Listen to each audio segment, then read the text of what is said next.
mes premiers mots pour nos électeurs, les électeurs qui ont voté pour nous, qui ont voté pour moi, qui ont cru en cette troisième voie.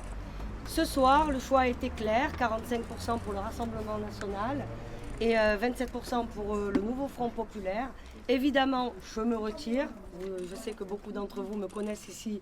Il n'était même pas imaginable que je puisse me maintenir. Dans ces conditions, chose très simple, vous voyez, je l'avais en 2022, je me rappelle de ce que le candidat Thibault Rosic avait fait.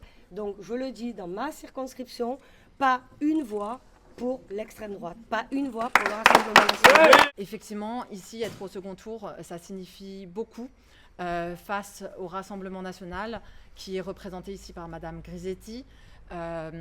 Et donc, c'est à la fois une lourde responsabilité que de porter ce combat-là, une fierté aussi pour toute l'équipe qui est ici, pour moi-même, et un espoir aussi pour toutes celles et ceux qui se sont exprimés dans les urnes ici à Marseille sur cette première circonscription. Je voudrais féliciter Madame Agresti-Roubache pour sa campagne, elle et son équipe.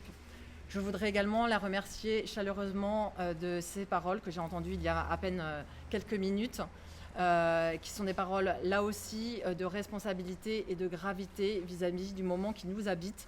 On parle de cette circonscription à Marseille, mais on a bien vu les résultats partout en France.